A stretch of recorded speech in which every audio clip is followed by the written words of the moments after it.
Hello दोस्तों, स्वागत है हमारे यूट्यूब चैनल में आप सभी को। तो दोस्तों आज का ये वीडियो बहुत इम्पोर्टेंट होने वाला है क्योंकि यह बिहार पुलिस जो 19,838 पदों पर एग्जाम होने वाले हैं उनके प्रीवियस ईयर का टॉप 100 क्वेश्चन लेकर आए हैं जो डायरेक्ट एग्जाम में छपने वाले क्वेश्चन है। ठीक है, तो आप लोग वीडियो में बने रहिए। चलिए क्वेश्चन शुरू करते हैं। तो दोस्तों पहला क्वेश्चन है, देखिए पहला क्वेश्चन है, बंगाल में द्वैत शासन व्यवस्था किसने लागू किया था? बंगाल में देश शासन व्यवस्था रॉबर्ट क्लाइव ने लागू किया। चलिए दूसरा क्वेश्चन देखिए, इलाहाबाद की संधि कब हुई थी? तो इलाहाबाद की संधि 1765 ईस्वी में थी। देखिए 1764 ईस्वी में बक्सर का युद्ध होता है। 1764 ईस्वी में बक्सर का युद्ध होता है। इसी युद्ध की समाप्ति इलाहाबाद की संधि से होती है 1765 में। चलिए अगला क्वेश्चन है, मनुस्मृति का अंग्रेजी में अनुपात किसने किया था? तो मनुस्मृति का अंग्रेजी अनुपात ए कोड ऑफ जेंटू लॉज ने 1776 ईस्वी में किया था।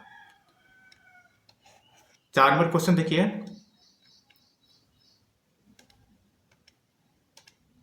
क्या कह रहा है, भागवत गीता का अंग्रेजी में अनुपात क्या था? तो भागवत गीता का अंग्रेजी में अनुपात विलियम विलिकन्स ने 1750 ईस्वी में किया था। ठीक है, 5 नंबर क्वेश्चन देखिए, प्रथम मदरसा की स्थापना कहाँ की गई थी? प्रथम मदरसा की स्थापना कोलकाता में की गई थी। अगला क्वेश्चन देखिए, द एशियाटिक सोसाइटी का संस्थापक कौन था? द एशियाटिक सोसाइटी के संस्थापक सर विलियम जॉन्स थे और 1784 में इसकी स्थापना हुई थी। अगला क्वेश्चन देखिए, भारत का पहला समाचार पत्र बंगाल गजट का लेखक कौन था? इसका संपादक कौन था बाबू? तो इसका था जेम्स हिक्की, जेम्स अगस्त हिक्की इसका नाम है। चलिए 8 नंबर क्वेश्चन देखते हैं। 8 नंबर क्वेश्चन देखिए, 8 नंबर क्वेश्चन कह रहा है, कलकत्ता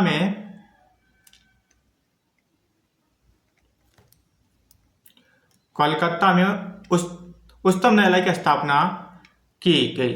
सबसे पहले जो उच्चतम न्यायालय की स्थापना की गई 1773 के रेगुलेटिंग एक्ट के द्वारा, तो उसमें प्रथम न्यायाधीश कौन थे? तो प्रथम न्यायाधीश एलिजा एम.पी. सर बने हुए थे। ठीक है, बोलेंगे कोलकाता में उच्चतम न्यायालय के किस अधिनियम के द्वारा स्थापना की गई थी? 1773 के रेगुलेटिंग एक्ट के द्वारा। रेगुलेटिंग एक्ट के द्वारा कोलकाता में उच्चतम न्यायालय की स्थापना की गई और उसके प्रथम न्यायाधीश कौन थे? Sir Elijah Impey. थे। 9 नंबर क्वेश्चन देखिए क्या कह रहा है, किस गवर्नर जनरल पर महाभियोग लगाया गया था? तो किस गवर्नर जनरल पर महाभियोग लगाया गया था? वारेन हेस्टिंग पर महाभियोग लगाया गया था। वारेन हेस्टिंग बंगाल का प्रथम गवर्नर जनरल है। बंगाल का प्रथम गवर्नर जनरल कौन है?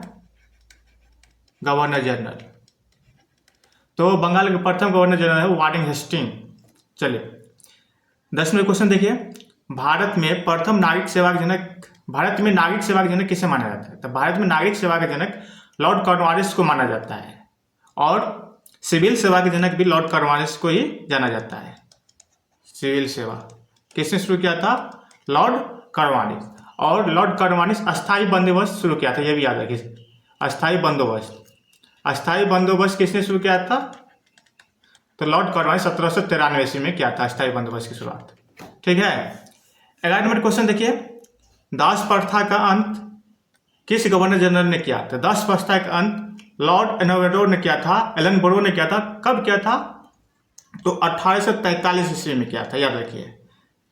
दास प्रथा का अंत किस गवर्नर जनरल ने किया था? तो लॉर्ड एलनबरो ने किया था 1843 ईस्वी में। और ये गवर्नर जो है लॉर्ड एलनबरो, ये भी रविवार की छुट्टियां भी इसी के समय में हुई थी। मतलब रविवार की जो छुट्टियां हो रही है अभी ऑफिशियली, वो लॉर्ड एलनबरो के समय में हुआ था। चलिए 12 नंबर क्वेश्चन देखते हैं। 12 नंबर क्वेश्चन देखिए, व्यापक सिद्धांत की नीति किसने लागू किया था? तो व्यापक सिद्धांत या हड़प नीति, बोलो व्यापक सिद्धांत या हड़प नीति या डॉक्ट्रिन लैप्स जो होता है, डॉक्ट्रिन लैप्स, ये जो है डलहौजी शुरू किया था, याद रखिए। व्यापक सिद्धांत या हड़प नीति किसने शुरू किया था? तो डलहौजी किया था। और डलहौजी के समय में ही प्रथम रेल चली थी, याद रखिए 16 अप्रैल। बाद में प्रथम बार रेल कब चली थी? तो 16 अप्रैल 1853 ईस्वी में। 16 अप्रैल 1853 ईस्वी में चला हुआ था। ठीक है, किसके शासनकाल में? तो लॉर्ड डलहौजी के शासनकाल में। इसलिए रेलवे के जनक लॉर्ड डलहौजी को कहा जाता है। चलिए अगला क्वेश्चन देखिए, भारत में रेलवे के जनक किसे माना जाता है? देखिए यहाँ पे हो गया, भारत में रेलवे के जनक लॉर्ड डलहौजी को माना जाता है और प्रथम रेलवे की शुरुआत 16 अप्रैल 1853 में हुई थी। और लॉर्ड डलहौजी को डाक व्यवस्था का भी जनक कहा जाता है, क्योंकि डाक व्यवस्था भी लॉर्ड डलहौजी लाए थे। 17 नंबर क्वेश्चन देखिए, 14 नंबर क्वेश्चन, प्रथम भारतीय कौन थे जिसने लोक सेवा परीक्षा शुरू की थी? तो प्रथम भारतीय कौन थे जिसने लोक सेवा परीक्षा पास किया था? तो प्रथम भारतीय कौन थे जो लोक सेवा परीक्षा पास किए थे? सत्येंद्र नाथ टाइगर थे जो प्रथम भारतीय थे लोक सेवा परीक्षा पास करने वाले। अगला क्वेश्चन देखिए, 1857 की क्रांति के समय भारत का गवर्नर जनरल कौन थे? तो 1857 की क्रांति के समय भारत के गवर्नर जनरल लॉर्ड कैनिंग थे, और लॉर्ड कैनिंग भारत का प्रथम वायसराय भी बने। चलिए अगला क्वेश्चन देखिए, 16 नंबर, विधवा पुनर्विवाह अधिनियम लागू करने वाला गवर्नर जनरल कौन थे? तो विधवा पुनर्विवाह लागू करने वाले थे लॉर्ड कैनिंग। अगला क्वेश्चन देखिए, अगला क्वेश्चन है प्रथम नियमित जनगणना कब शुरू हुआ था? तो प्रथम अनियमित जनगणना कब शुरू हुआ था? मतलब जनगणना की शुरुआत कब हुई थी? तो 1872 ईस्वी में हुआ था। अगर डायरेक्ट आपसे क्वेश्चन पूछे जनगणना की शुरुआत कब हुई थी? 1872 में। किसके शासनकाल में? लॉर्ड मेयो के शासनकाल में। ये नियमित जनगणना नहीं थी, अनियमित जनगणना थी, जो लॉर्ड मेयो के शासन में पहली बार जनगणना की शुरुआत हुई थी 1872 में। अगर नियमित जनगणना की शुरुआत बोले नियमित जनगणना की शुरुआत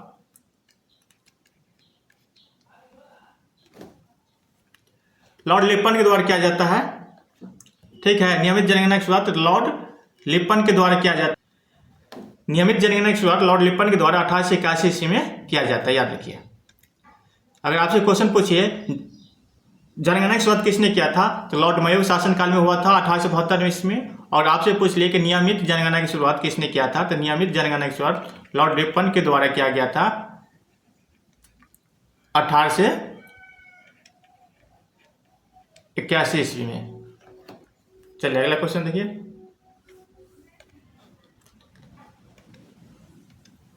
किस वायसराय के समय स्वेज नहर खुला था? तो किस वायसराय के समय स्वेज नहर खुला था? लॉर्ड नॉर्थब्रुक के समय स्वेज नहर खुला हुआ था। अगला क्वेश्चन देखिए, वर्नाकुलर प्रेस एक्ट कब लागू हुआ था? तो वर्नाकुलर प्रेस एक्ट 1878 में हुआ था। उस समय गवर्नर जनरल कौन थे? लॉर्ड लिटन थे, याद रखिए। और ये भी क्वेश्चन याद रखिए कि वर्नाकुलर प्रेस एक्ट से बचने के लिए कौन सी पत्रिका रातों रात अपनी भाषा हिंदी से अंग्रेजी में ट्रांसलेट कर लिया था? अमृत बाजार पत्रिका। कौन था? अमृत बाजार पत्रिका। ठीक है, यह अपनी भाषा रातों रात हिंदी से अंग्रेजी में ट्रांसलेट कर लिया था। वर्नाकुलर प्रेस एक्ट कब रद्द हुआ? तो वर्नाकुलर प्रेस एक्ट को लागू करने वाला था लॉर्ड लिटन 1878 ईस्वी में, और वर्नाकुलर प्रेस एक्ट को रद्द करने वाला था लॉर्ड लिप्पन 1882 ईस्वी में। चलिए अगला क्वेश्चन देखिए, अगला क्वेश्चन है प्रथम कारखाना अधिनियम कब आया? तो प्रथम कारखाना अधिनियम जो है 1881 में लॉर्ड लिप्पन के समय में ही आया था। अगला क्वेश्चन देख लीजिए, कांग्रेस की स्थापना किस गवर्नर जनरल के समय हुआ था? तो कांग्रेस की स्थापना के समय लॉर्ड डॉफरिन भारतीय गवर्नर जनरल थे, और कांग्रेस की स्थापना 1885 ईस्वी में होता है। कांग्रेस की स्थापना 1850 ईस्वी में होता है। ये वो होम करते हैं, ये ह्यूम कांग्रेस की स्थापना करते हैं, और कांग्रेस के प्रथम अध्यक्ष बीएमएस चंद्र बनर्जी बनते हैं। याद रखिए, कांग्रेस के प्रथम अध्यक्ष कौन बनते हैं? बीएमएस चंद्र बनर्जी बनते हैं। कांग्रेस के प्रथम मुस्लिम अध्यक्ष, ये क्वेश्चन पूछा गया है बिहार पुलिस में, कांग्रेस के प्रथम मुस्लिम अध्यक्ष बदरुद्दीन तैयबजी है, याद रखिए। अगला क्वेश्चन देखिए, पुलिस, रेलवे, सिंचाई, विश्वविद्यालय आयोग की स्थापना किस गवर्नर जनरल के समय हुआ था? तो लॉर्ड कर्जन, याद रखिए, कर्जन के समय में सभी आयोग का स्थापना हुआ था। अगला क्वेश्चन देखिए, बंगाल विभाजन किस गवर्नर वायसराय के समय हुआ था? बंगाल विभाजन लॉर्ड कर्जन था, 1905 में हुआ था, याद रखिए। अब बंगाल विभाजन के विरोध में स्वदेशी आंदोलन चालू हुआ था, याद रखिए, स्वदेशी आंदोलन। तो बंगाल विभाजन के विरोध में कौन सा आंदोलन चला था? स्वदेशी आंदोलन 1905 में ही चला था, याद रखिए। चलिए, बंगाल विभाजन 16 अक्टूबर 1905 को पूर्ण रूप से लागू होता है। ये डेट याद रखिए। बंगाल विभाजन कब लागू होता है पूर्ण रूप से? 16 अक्टूबर 1905 को, और 16 अक्टूबर को शोक दिवस के रूप में भी मनाया गया था।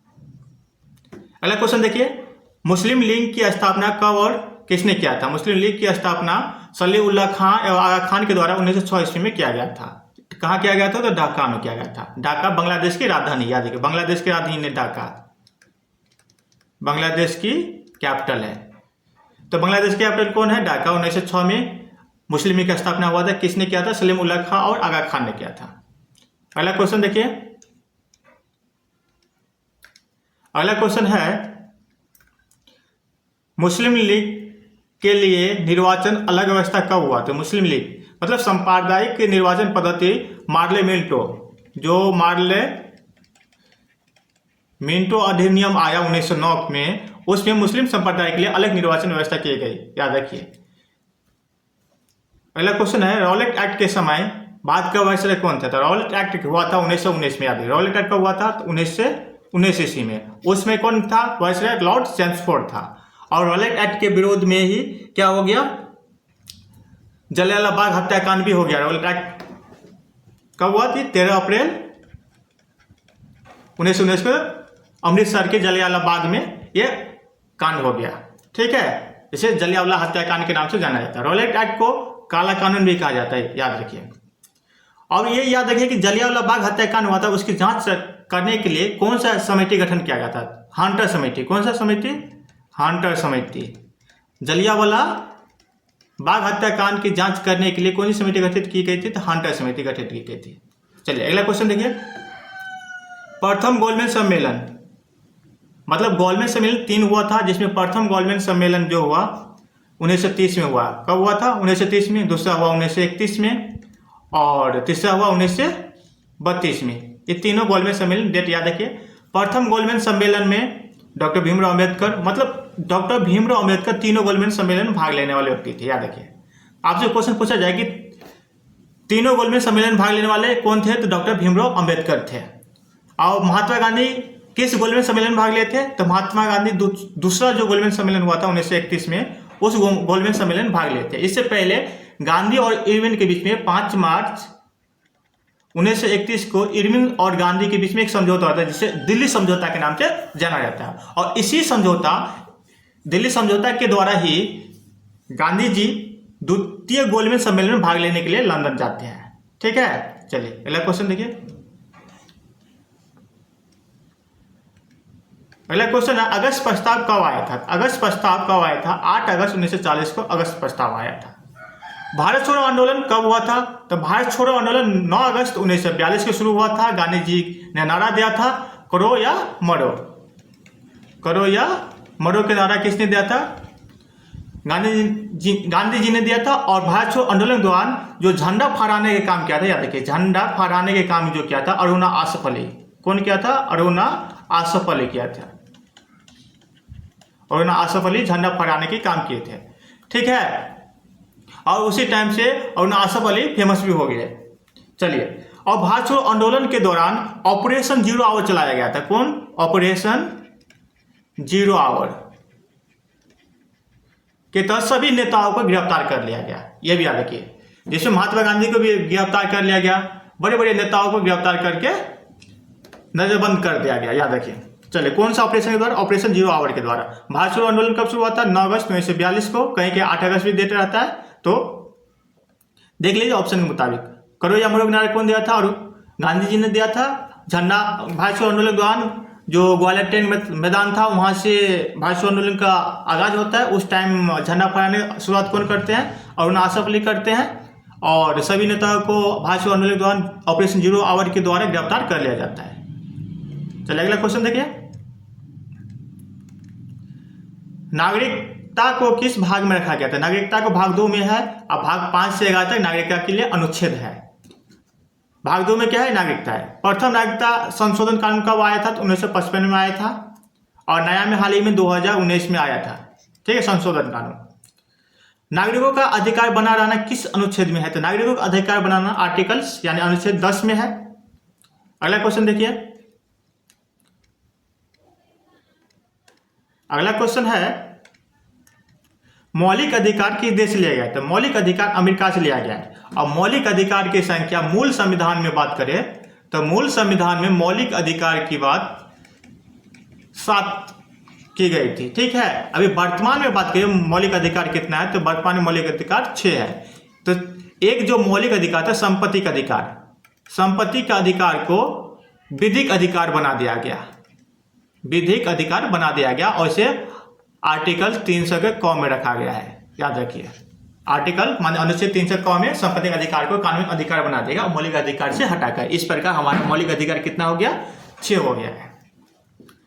संपत्ति के अधिकार को कब हटा दिया गया? तो संपत्ति का जो अधिकार था मौलिक अधिकार से हटाने के लिए 44वां संविधान संशोधन हुआ, उसमें संपत्ति के अधिकार को कानूनी अधिकार बना दिया गया 1978 ईस्वी में, ठीक है। चलिए अगला क्वेश्चन है, अस्पृश्यता का अंत किस के अंतर्गत होता है? मतलब अस्पृश्यता मतलब छुआछूत, तो छुआछूत का अंत अनुच्छेद 17 में होता है, अनुच्छेद 17 में होता है। चलिए अगला क्वेश्चन है,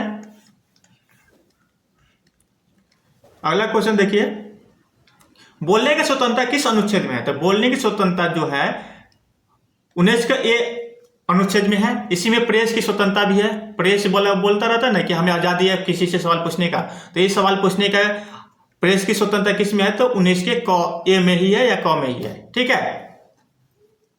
हमें भी बोलने की अभिव्यक्ति करने की आजादी 19 का क ही हमें मतलब आजादी देती है। प्राणवैधानिक स्वतंत्रता आर्टिकल्स किस में है? प्राणवैधानिक स्वतंत्रता 21 में है। याद रखिए, जब देश में आपातकाल लागू होता है, आपातकाल, तो आपातकाल के टाइम में जो अनुच्छेद है 20 और 21 ये निलंबित नहीं होता, याद रखिए। बाकी जितना भी अनुच्छेद है मौलिक अधिकार का सभी निलंबित हो जाता है, लेकिन अनुच्छेद 20 और 21 केवल निलंबित नहीं होता है, याद रखिए। आपसे क्वेश्चन पूछा जाए कि आपातकाल के समय कौन सा अनुच्छेद निलंबित नहीं होता है, तो 20 और 21।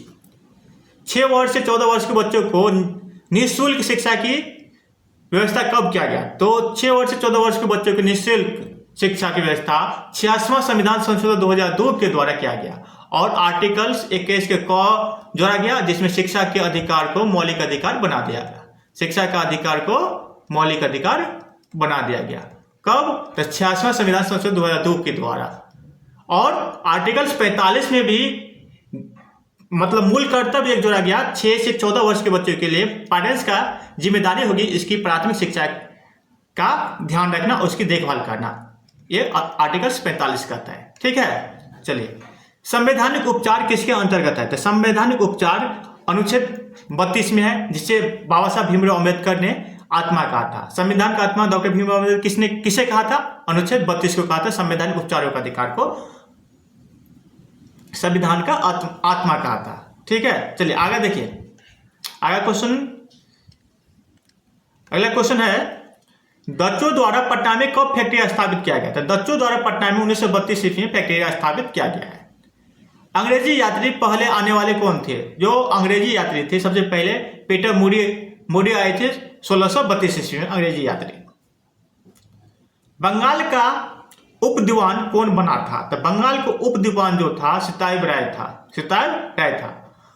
गोलघर का निर्माण, जो गोलघर है पटना में, गोलघर कहाँ है? तो पटना में है। तो गोलघर का निर्माण किस ब्रिटिश इंजीनियर के द्वारा किया गया था? जॉन गस्टी के द्वारा गोलघर का निर्माण किया गया था।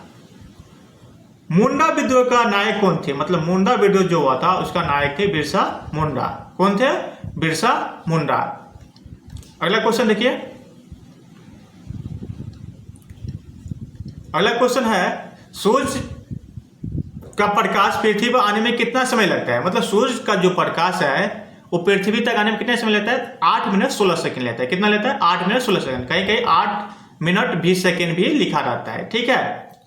सीवी रमन को कौन सा नोबेल पुरस्कार मिला और कब मिला? तो सीवी रमन को नोबेल पुरस्कार 1930 ईस्वी मिला, भौतिक के क्षेत्र में मिला है। याद रखिए किस क्षेत्र में? तो भौतिकी के क्षेत्र में नोबेल पुरस्कार मिला है। 1954 में इसे भारत रत्न में भी मिला है, याद रखिए। सीवी रमन को नोबेल पुरस्कार कब मिला था? 1930 में मिला था, और भारत रत्न कब मिला? 1954 में मिला था। हीरा का चमकना किसका उदाहरण है? हीरा का चमकना जो है पूर्ण आंतरिक परावर्तन है, ठीक है। हीरा का चमकना किसका उदाहरण है? पूर्ण आंतरिक परावर्तन। कांच, टूटा हुआ कांच जो चमकता है वो भी पूर्ण आंतरिक परावर्तन के उदाहरण है। लेंस का ऐसा मात्रक क्या होता है? तो लेंस का ऐसा मात्रक डायोप्टर होता है। क्या होता है? डायोप्टर होता है, जिसे डी के द्वारा लिखते हैं। लेंस की शक्ति कैसे मत गई है, डायोप्टर है। अगला क्वेश्चन देखिए, अगला क्वेश्चन है निकट, एक सेकेंड,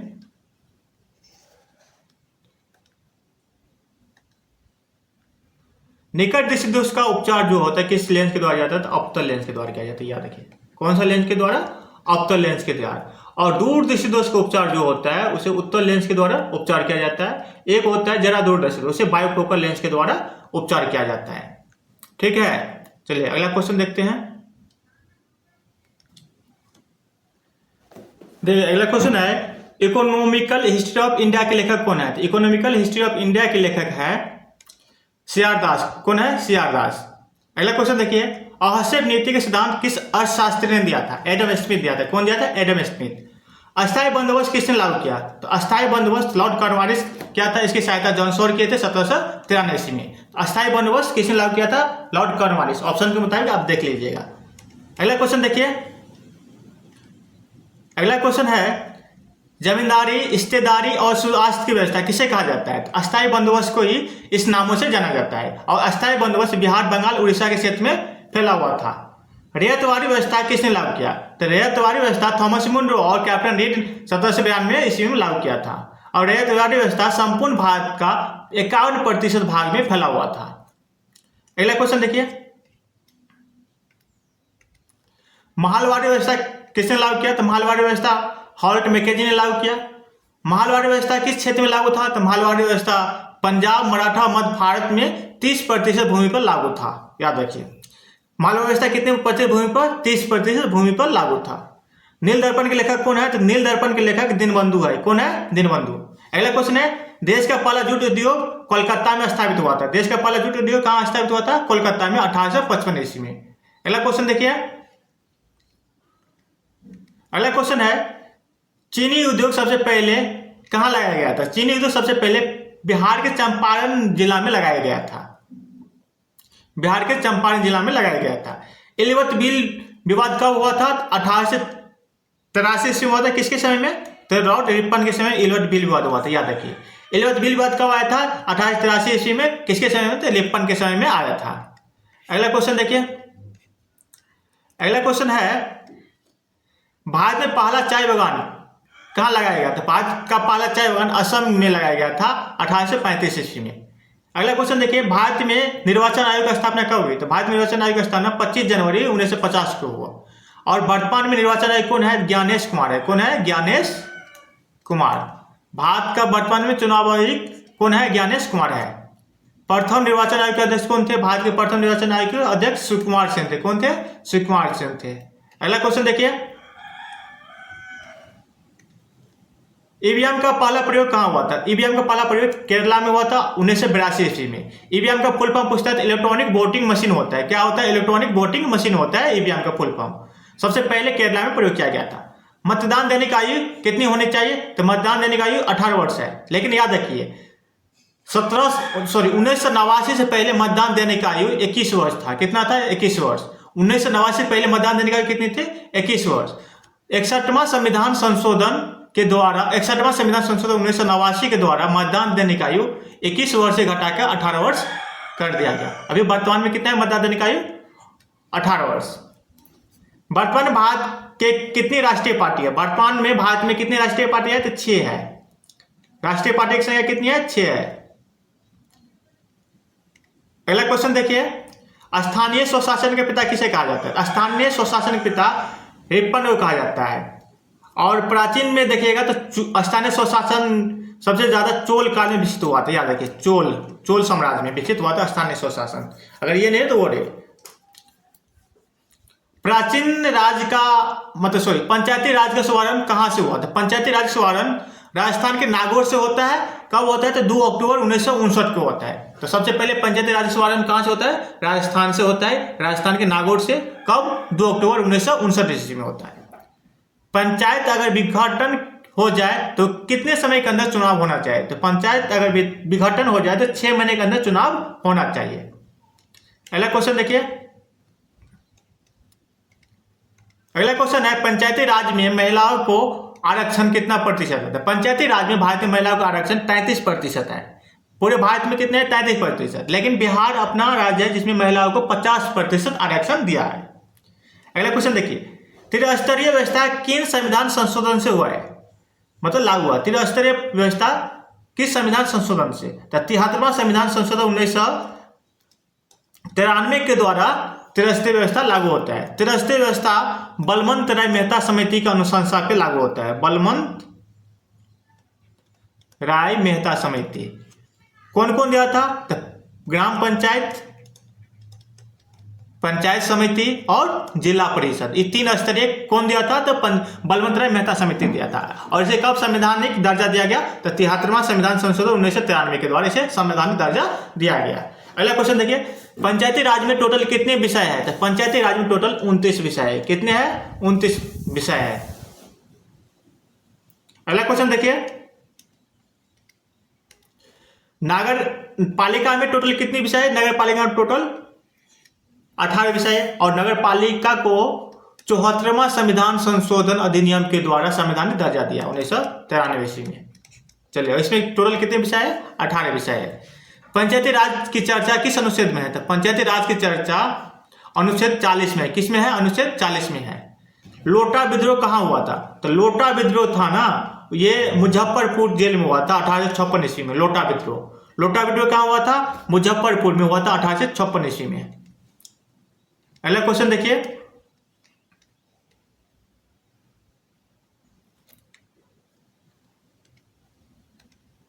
अगला क्वेश्चन है 1857 की क्रांति कब शुरू हुई थी? 1857 की क्रांति जो है 10 मई 1857 को मेरठ से शुरू होता है। कहां से शुरू होता है? मेरठ से शुरू होता है 10 मई 1857 से।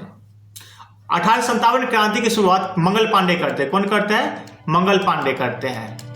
Mangal Pandey 34 native infantry battalion से संबंधित है, बैरकपुर से, याद रखिए। और 1857 क्रांति की शुरुआत 20वीं नेटिव इन्फेंट्री आर्मी बटालियन करते हैं 10 मई 1857 को। मंगल पांडे सबसे पहले 1857 क्रांति की शुरुआत करते हैं। और 1857 क्रांति का तत्कालिक कारण था जो नई बंदूक लाया था अंग्रेजों ने, उसमें कारतूस जो यूज होता था उसमें ये अफवाह था कि गाय और सूअर की चर्बी का इस्तेमाल होता है। ठीक है, अगला क्वेश्चन देखिए, 1857 क्रांति का पटना में नेतृत्व किसने किया था? 1857 क्रांति में जो हुआ था उसमें पटना से नेतृत्व किसने किया था? तो पीर अली एक थे, पुस्तक विक्रेता थे, वो पटना से नेतृत्व किए थे। तो पीर अली पटना से नेतृत्व करने वाले 1857 की क्रांति का नेता है। 1857 क्रांति में बिहार का नेतृत्व किसने किया था? तो बिहार से नेतृत्व वीर कुंवर सिंह करते हैं, जगदीशपुर के थे। वीर कुंवर सिंह या अमर सिंह, याद रखिए, इसके भाई है अमर सिंह। ऑप्शन में वीर कुंवर सिंह नहीं है तो अमर सिंह मारिए। 1857 क्रांति के बाद बिहार में कौन करते हैं? वीर कुंवर सिंह करते हैं। कहां से? जगदीशपुर से करते हैं। अगला क्वेश्चन देखिए, वीर कुंवर सिंह का मृत्यु हुआ। तो वीर कुंवर सिंह का मृत्यु होता है 26 अप्रैल 1858 ईस्वी को होता है। लखनऊ से किसने नेतृत्व किया था? 1857 क्रांति में लखनऊ से नेतृत्व बेगम हजरत महल करते हैं। 1857 की क्रांति में लखनऊ से नेतृत्व किसने करते हैं? कौन करते हैं? बेगम हजरत महल करते हैं। और 1857 क्रांति में कानपुर से नेतृत्व कौन करते हैं? तो नाना साहब करते हैं। और नाना साहब का सैन्य प्रमुख कौन थे? तात्या टोपे थे। कौन थे? तात्या टोपे। अगला क्वेश्चन देखिए, 1857 का स्वाधीनता संग्राम का प्रतीक क्या था? 1857 क्रांति में जो प्रतीक के प्रयोग करते थे ना, वो रोटी और कमल थे। कौन थे? रोटी और कमल। 1857 के क्रांति के समय भारत के वायसराय कौन थे? 1857 क्रांति के समय भारत के वायसराय लॉर्ड कैनिंग थे। कौन थे? लॉर्ड कैनिंग थे। देखिए अगला क्वेश्चन है, 1857 की क्रांति को स्वतंत्रता संग्राम की पहली क्रांति किसने कहा था? बी.डी. सावरकर। 1857 क्रांति को स्वतंत्रता संग्राम कहा था किसने? पहली बार तो बी.डी. सावरकर कहा था। अगला क्वेश्चन देखिए,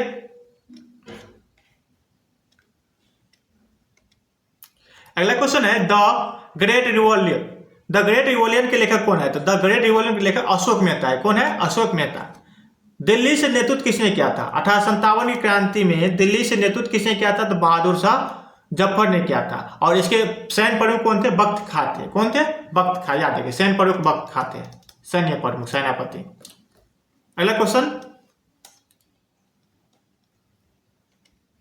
क्वेश्चन क्वेश्चन है आवेश का ऐसा मात्रक क्या होता है? तो आवेश का ऐसा मात्रक कूलाम होता है। क्या होता है? कूलाम होता है आवेश का ऐसा मात्रक। सबसे अच्छा चालक कौन है? बिजली का सबसे अच्छा चालक कौन है? चांदी है। दूसरे नंबर पर तांबा आता है। ठीक है। विद्युत विभव का ऐसा मात्रक क्या है? तो विद्युत विभव का ऐसा मात्रक जूल प्रति कूलाम प्रति वोल्ट। विद्युत विभव का ऐसा मतलब क्या है? जूल प्रति कूलाम या वोल्ट है। क्या है? या वोल्ट। जूल प्रति कूलाम या वोल्ट है, याद रखिए। अगला क्वेश्चन देखिए। अगला क्वेश्चन है विभवांतर का ऐसा मतलब क्या है? तो विभवांतर का ऐसा मतलब वोल्ट है। अब प्रतिरोध का ऐसा मतलब क्या होता है? तो प्रतिरोध का ऐसा मतलब ओम होता है। क्या होता है? ओम होता है। प्रतिरोध का ऐसा मतलब क्या होता है? ओम होता है। काज और शक्ति का ऐसा मतलब क्या होता है? जूल होता है। काज और शक्ति का ऐसा मतलब क्या होता है? जूल। सॉरी, काज का ऐसा मात्रक होता है जूल और शक्ति का ऐसा मात्रक होता है वाट। ऊर्जा का ऐसा मात्रक क्या होता है? तो ऊर्जा का ऐसा मात्रक जूल होता है। ऊर्जा का ऐसा मात्रक क्या होता है? जूल होता है। प्रतिरोध क्या होता है? ओम होता है। बल का क्या होता है? तो बल का होता है न्यूटन। क्या होता है? न्यूटन। दाब का क्या होता है? दाब का होता है पास्कल। विद्युत धारा क्या होता है? विद्युत धारा का ऐसा मात्रक एम्पियर होता है। प्रतिरोध का ऐसा मात्रक क्या है? ओम है। ऐसा मात्रक याद करके चाहिए, कुछ कुछ आपसे पूछा जाएगा, इसी समय से आ जाएगा। विद्युत शक्ति कैसे मात्रक होता है? वाट या किलोवाट। विद्युत शक्ति कैसे मात्रक क्या होता है? वाट या किलोवाट। विद्युत फ्यूज बनी होती है, जो बिजली का बल्ब होता है उसमें फ्यूज किस चीज से बनी होती है? शीशा और टीन धातु से बनी होती है। और हीटर का जो मतलब हीटर में जो तार प्रयोग किया जाता है, किसका प्रयोग किया जाता है? नाइक्रोम का प्रयोग किया जाता है, याद रखिए। विद्युत हीटर किस पर आधारित है? तापन पर। इसमें जो तार प्रयोग किया जाता है कौन सा होता है? नाइक्रोम का तार होता है। अगला क्वेश्चन देखिए। चुंबकीय प्रेरण का खोज किसने किया था? चुंबकीय प्रेरण का खोज माइकल फैराडे ने किया था। ट्रांसफार्मर में किसका प्रयोग किया जाता है? ट्रांसफार्मर में नॉर्म लोहा का प्रयोग किया जाता है। अगला क्वेश्चन देखिए। लघुपथन होने पर क्या होता है? लघुपथन होने में बाबू सबसे ज्यादा विद्युत धारा का मान बढ़ जाता है। क्या होता है? विद्युत धारा बढ़ जाता है। लघुपथन को शॉर्ट सर्किट बोलते हैं। इस समय क्या होता है? विद्युत धारा क्या होता है? बढ़ जाता है और शॉर्ट सर्किट हो जाता है। तो आशा करते हैं आपको ये टॉप 100 क्वेश्चन जो प्रीवियस ईयर का क्वेश्चन है अच्छा लगा होगा और बिहार पुलिस एग्जाम होने वाला उसमें आपको सहूलियत मिले। अगर आपको ये PDF चाहिए तो हमारे व्हाट्सएप नंबर 6299485508 पे हमें कांटेक्ट कर सकते हैं, PDF ले सकते हैं। Thank you.